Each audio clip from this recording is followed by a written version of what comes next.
Halo teman-teman, kembali lagi bersama saya Nugroho Adi. Pada video sebelumnya saya sudah menjelaskan tentang bagaimana cara running SPSS, dari mulai membuat data tabulasi hingga proses running itu sendiri.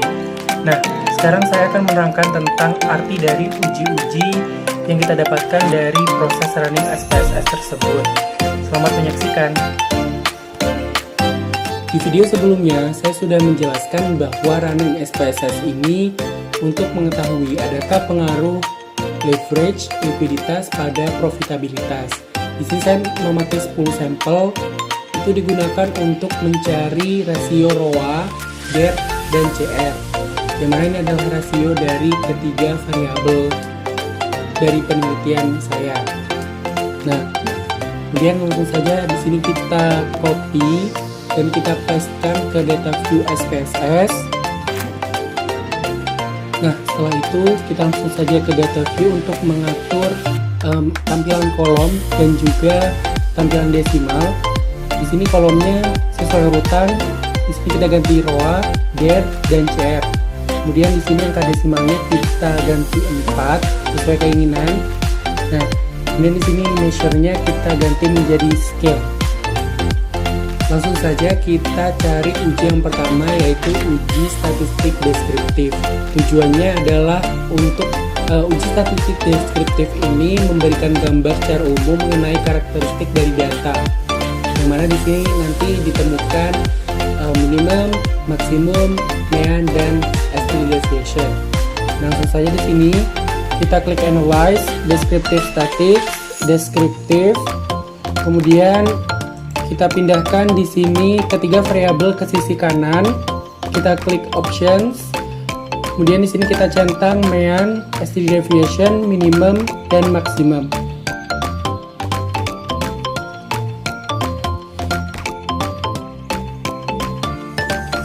Di sini akan keluar outputnya seperti ini. Dari data descriptive statistics, di sini ditampilkan nilai minimum, maksimum, mean, dan standard deviation setiap variabel.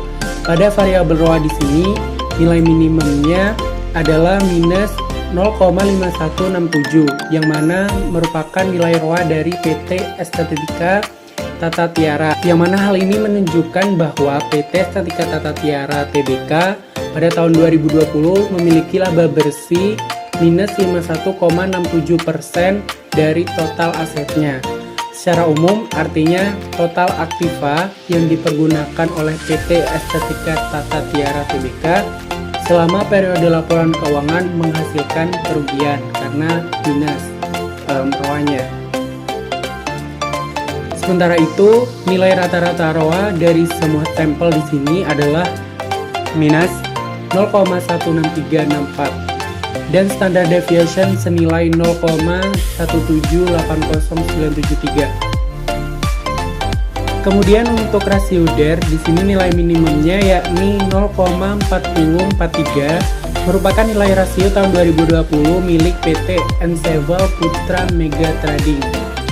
Hal ini menunjukkan bahwa pada tahun 2020 nilai liabilitas PT Enseval Putra Mega Trading sebesar 40,43% dari nilai ekuitasnya. Kemudian nilai maksimum DER yakni 92,5004 merupakan rasio DER pada tahun 2020 dari PT Estetika Tata Tiara Tbk. Hal ini menunjukkan bahwa nilai liabilitas PT Estetika Tata Tiara Tbk sebesar 9.250% dari nilai ekuitasnya. Tentu saja, secara umum hal ini menunjukkan bahwa tingkat utang yang lebih tinggi daripada ekuitas.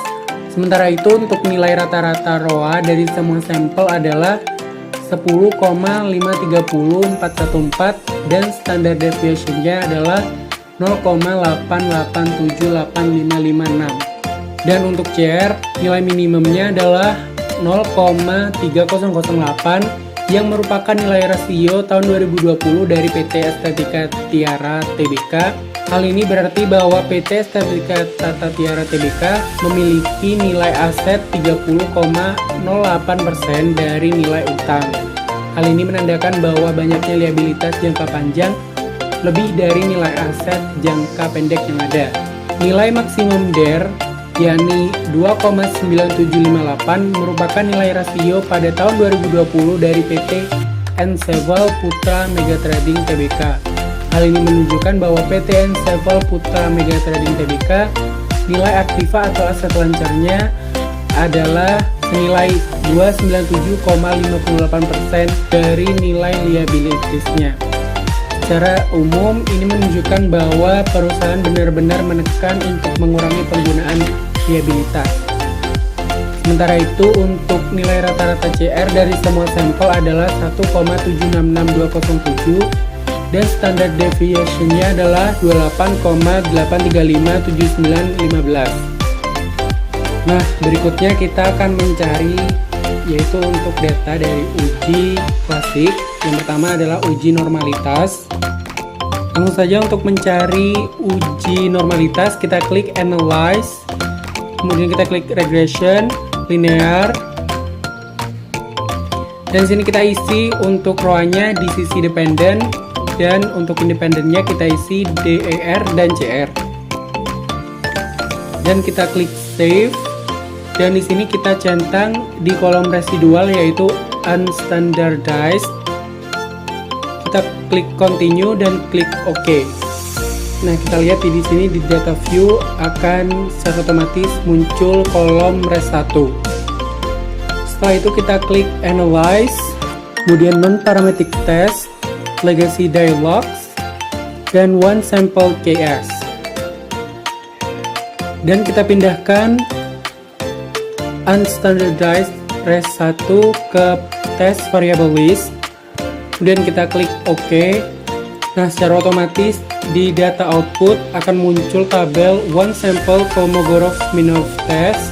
Pada tabel ini menunjukkan bahwa nilai Kolmogorov-Smirnov Test sebesar 0,203 dan nilai asymmetric 2 tail senilai 0,200. Karena nilai asymmetric-nya lebih besar dari 0,05 atau 5%, maka dapat disimpulkan bahwa data residual pada model regresi ini berdistribusi secara normal. Masuk ke uji asumsi klasik yang berikutnya adalah uji autokorelasi.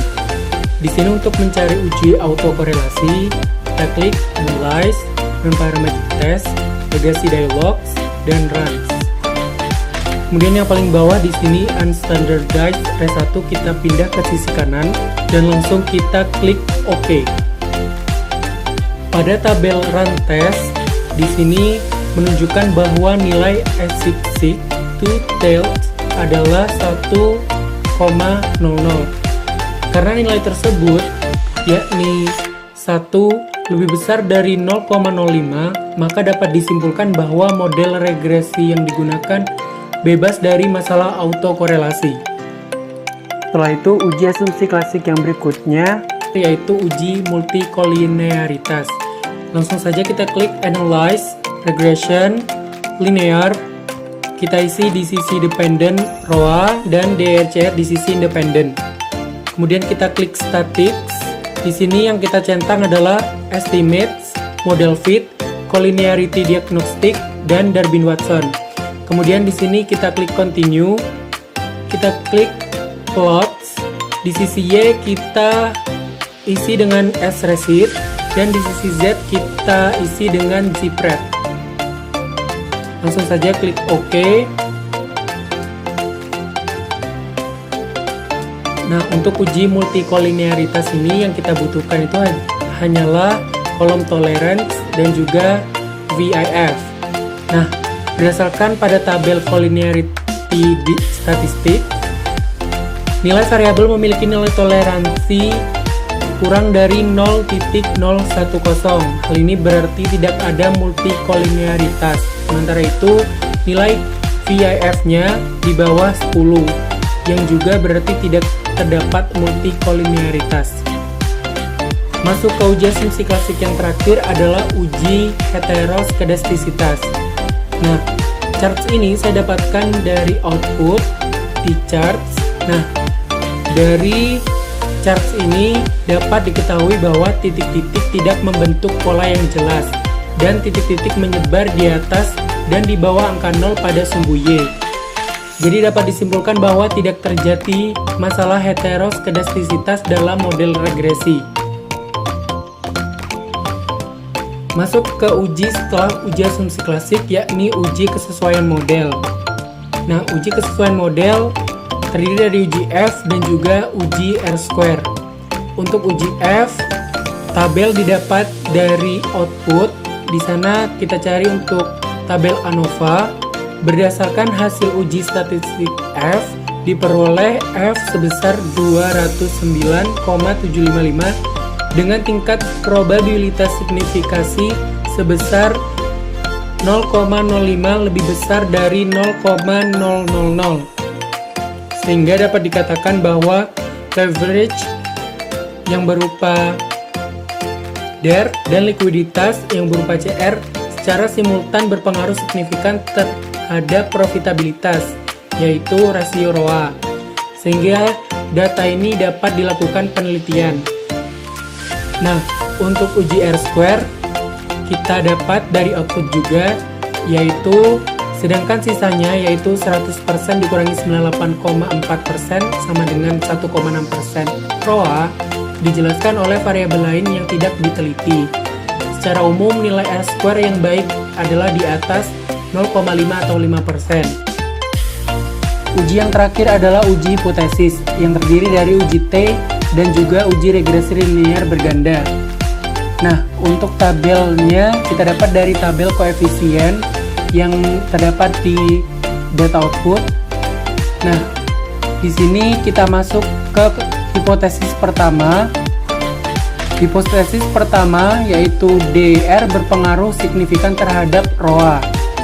Berdasarkan tabel koefisien, dapat diketahui bahwa hasil uji T DER sebesar minus 15,618 dengan probabilitas signifikan sebesar 0,000 kurang dari 0,05. Hal ini berarti bahwa DER berpengaruh signifikan terhadap ROA atau leverage berpengaruh pada probabilitas, sehingga di hipotesis pertama ini diterima. Hipotesis yang kedua yaitu CR tidak berpengaruh signifikan terhadap ROA. Berdasarkan tabel koefisien dapat diketahui bahwa uji T CR sebesar 1,109 dengan probabilitas signifikan sebesar 0,304 lebih dari sama dengan 0,05. Hal ini berarti bahwa CR tidak berpengaruh signifikan terhadap ROA atau leverage tidak berpengaruh pada probabilitas atau leverage tidak berpengaruh pada profitabilitas. Dengan demikian, hipotesis yang kedua ini ditolak. Uji yang kedua adalah uji regresi linear berganda. Berdasarkan hasil analisis regresi berganda, persamaan regresi linear berganda yang diperoleh adalah ROA sama dengan 0,022 minus 0,006 DER ditambah 0,014 CR ditambah E. Menunjukkan bahwa jika variabel independen dianggap konstan, maka profitabilitas atau ROA sebesar 0,022. Untuk DER senilai minus 0,006, regresi yang negatif menunjukkan adanya hubungan yang berlawanan terhadap ROA atau profitabilitas. Jika DER atau leverage mengalami penurunan satu satuan, maka nilai perusahaan mengalami penurunan sebesar minus 0,006 dengan asumsi variabel independen konstan. Kemudian untuk CR sama dengan 0,014, nilai koefisien regresi yang positif menunjukkan adanya hubungan yang searah terhadap ROA. Jika CR atau likuiditas mengalami kenaikan satu satuan, maka ROA sebagai profitabilitas mengalami kenaikan sebesar 0,014 dengan asumsi variabel independen konstan.